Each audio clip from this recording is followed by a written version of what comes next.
Monsieur Ba, vous comprendrez que vous ne serez jamais en paix avec une partie de la défense qui, dès que vous parlez du bien de Toumba, alors elle sent sa stratégie complètement déstabilisée. Et donc, vous devez être à même de le comprendre. Alors, on va commencer. Pouvez-vous nous dire avec certitude que si il y a eu la manifestation du 28 septembre 2009, que cela résultait de la volonté de Dadis à se présenter, oui ou non? Nous avons tout fait pour éviter cela, qu'on en arrive à cette situation, mais c'est un processus qui a été constaté, malheureusement, qui nous a amené à l'organisation de cette manifestation pour montrer que la légitimité était du côté des forces vives nationales, pas du côté du CNDD. Est-ce que cette volonté ne s'était pas matérialisée par la présence du président Watt qui a eu à dire qu'il allait rendre compte à la CEDEAO de ce qu'il a vu en termes de popularité à l'égard du président Dadis?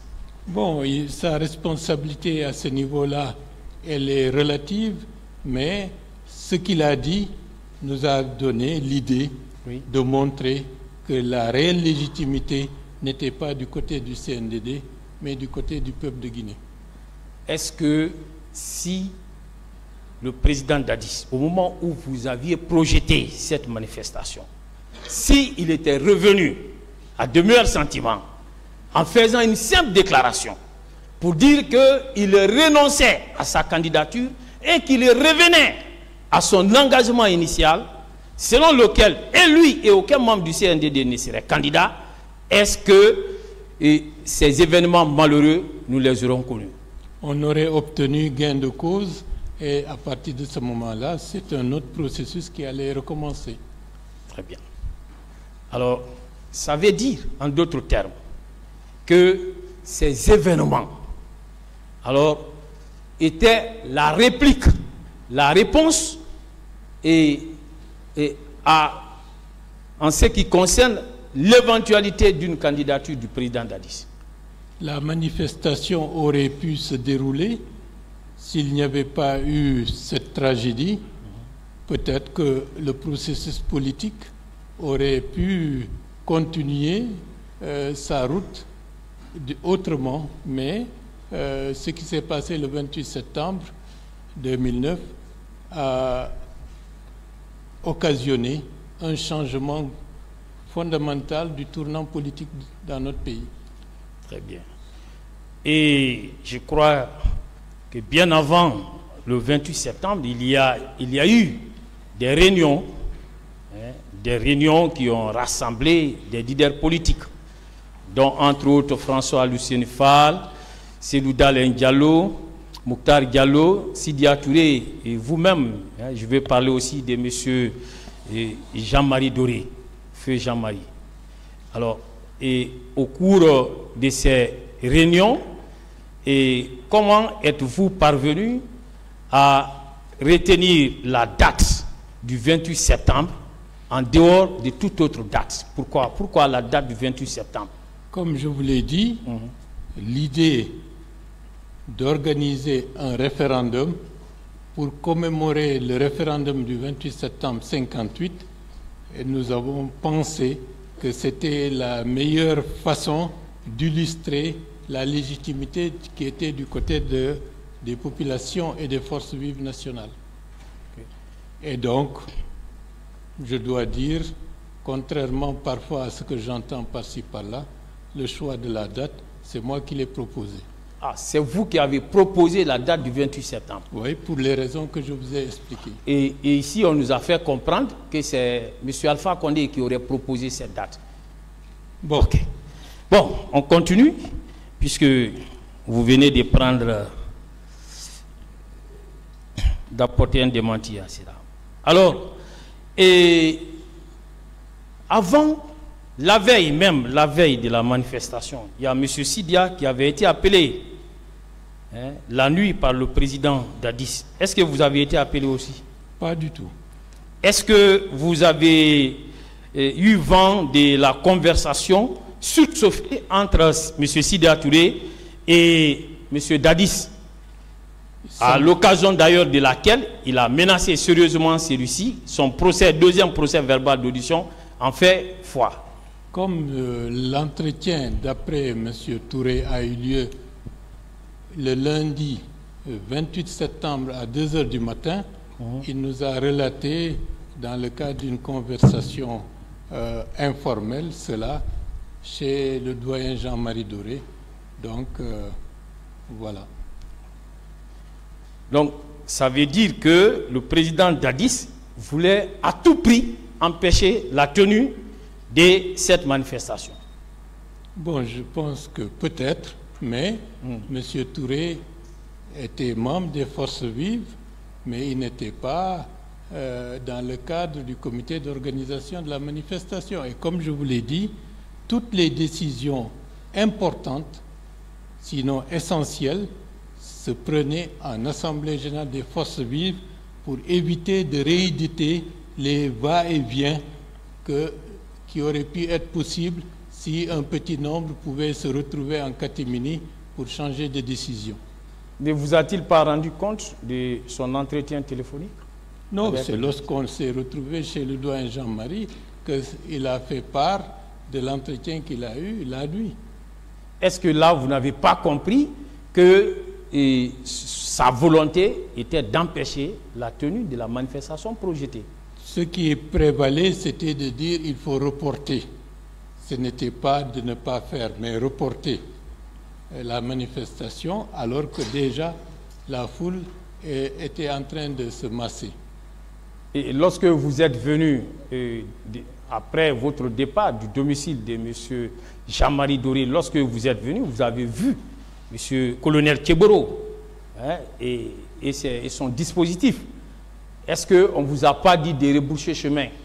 C'était toujours reporter votre réunion, votre manifestation à une autre date, alors que nous étions déjà regroupés. N'est-ce pas là l'expression d'une volonté tendant à empêcher le meeting qui était en vue? Bon, ils auraient pu procéder autrement, mais de par ce biais-là, c'était déjà trop tard. Et vous avez eu à faire des déclarations, et contrairement aux autres qui m'ont précédé. Alors, je ne vois pas de contradiction, parce que vous avez dit que M. Diakité est arrivé. C'était après que les tirs étaient déjà en cours. Voilà. Ce n'est pas à son arrivée que les tirs ont retenti, oui ou non? Oui. Très bien. Donc, il a trouvé que des tirs étaient en cours. Il a trouvé que des explosions de grenades retentissaient aussi. C'est en ce moment qu'il est arrivé. Alors, et vous avez dit qu'il a conduit les leaders et il vous a laissé sur la pelouse avec M. Dalin. Vous avez dit ça dans votre prévu. Est-ce qu'en venant dire ici, en venant déclarer ici que M. Diakité a eu à vous instruire de le suivre, de regrouper et de prendre en charge des leaders qu'il a sauvés, existe-t-il une contradiction entre vos déclarations antérieurement faites et celles que vous avez faites aujourd'hui? Pas du tout. Voilà, c'est ça. On veut créer de la confusion. Je continue. Alors, confirmez-vous que M. Aboubacar Diakité dit tout bas était venu, il n'était pas porteur d'armes? Je ne peux pas être affirmatif puisque je n'ai pas eu la possibilité de le regarder de haut en bas, voilà, parce que les circonstances ne s'y prêtaient pas du tout. Donc, vous, personnellement, vous ne pouvez pas affirmer qu'il portait une arme? C'est clair, je ne pouvais pas. Très bien. Je ne peux pas l'affirmer. Vous confirmez aussi que M. Aboubakar Diakité Ditumba a eu à vous regrouper, a eu à protéger des leaders et il les a exfiltrés. Vous le confirmez? C'est ce qui s'est passé, c'est ce que j'ai compris par la suite. Très bien. Mais dans les circonstances du moment, oui. Au moment où eux, ils partaient, j'étais préoccupé par la situation de M. Dalin qui était par terre et comment on allait faire maintenant pour nous tirer d'affaire. Est-ce que, personnellement, avez-vous vu M. Diakité en train de tirer sur un manifestant? Je n'ai pas vu cela. L'avez-vous vu en train de blesser un manifestant? Je n'ai pas vu cela. L'avez-vous, vous, en train de piller qui que ce soit? Non, pas du tout. L'avez-vous vu en train de violer? Non. L'avez-vous vu en train de donner des instructions allant dans le sens de tuer, de voler, de violer et de piller? Non, je suis pas. Je ne peux pas le dire. Ok, merci bien, merci, merci.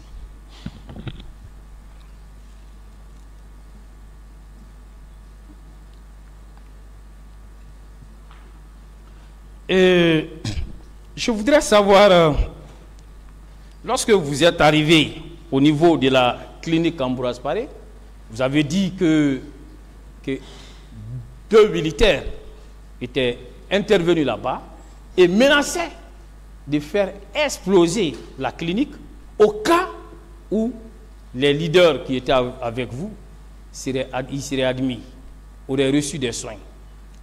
Êtes-vous en même de nous dire qui étaient exactement ces 2 militaires?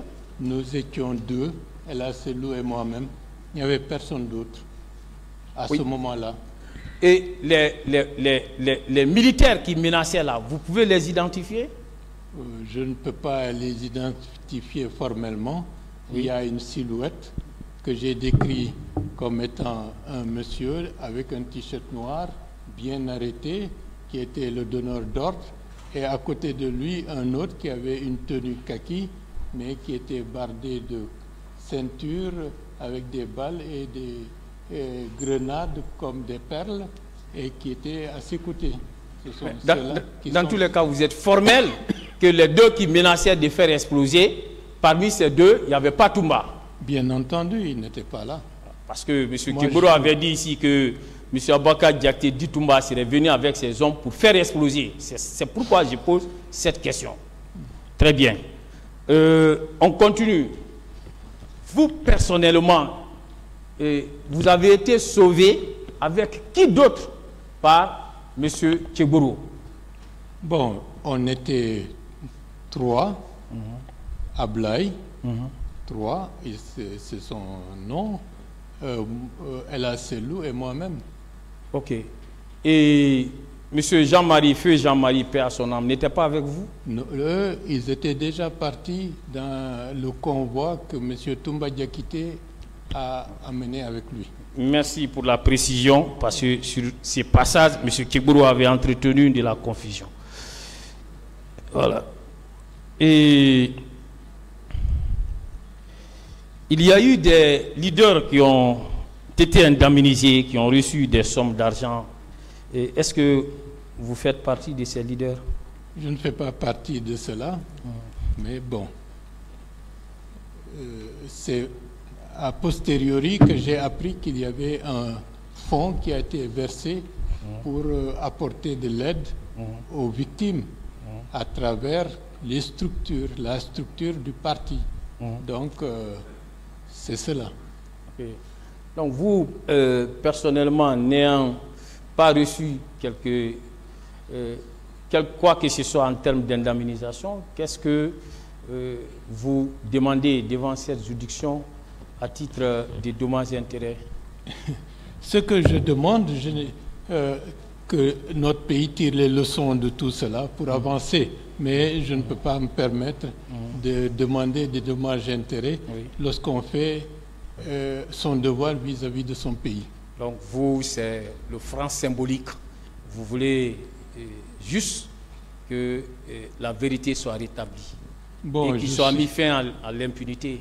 Personnellement, peut-être que je suis dans une posture privilégiée, ce qui n'est pas le cas de beaucoup d'autres victimes qui ont été complètement détruites et leur vie a pris un cours extrêmement pénible.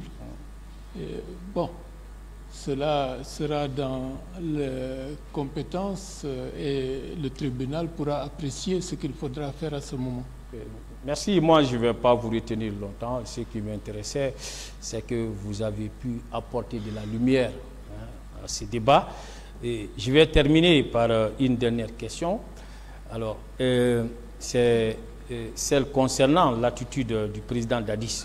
On a vu le président Dadis sortir à la télé, s'ériger en avocat défenseur de ceux qui ont perpétré ces crimes odieux et qui était là en train de pointer un doigt accusateur sur les leaders politiques. Alors, vous, en tant que victime, quelle est l'impression, quel est le sentiment alors qu'une telle attitude a pu susciter en vous? Bon, je pense en âme et conscience qu'il a eu un grand courage de venir au niveau de ce tribunal pour exposer sa part de vérité. Et je crois que c'est un acte salutaire et très important. Et je sais également qu'il y a eu d'autres tragédies aussi importantes, plus massives et plus meurtrières que ce qui s'est passé au stade du 28 septembre, mais que les auteurs ou les responsables du moment ne sont pas devant une barre. Et c'est la raison pour laquelle ceux qui sont devant la barre aujourd'hui doivent aller au-delà de leur personne et pour se projeter dans l'histoire de la Guinée qui se construit pour demain. C'est valable pour nous tous, accusés, partie civile. Ce n'est pas une revanche, c'est une volonté de faire en sorte que des situations de ce genre ne puissent pas se répéter dans ce pays pour n'importe quelle autre personne. Et c'est cela qui motive sincèrement la tenue de ce procès. Okay. Merci, je vous laisse.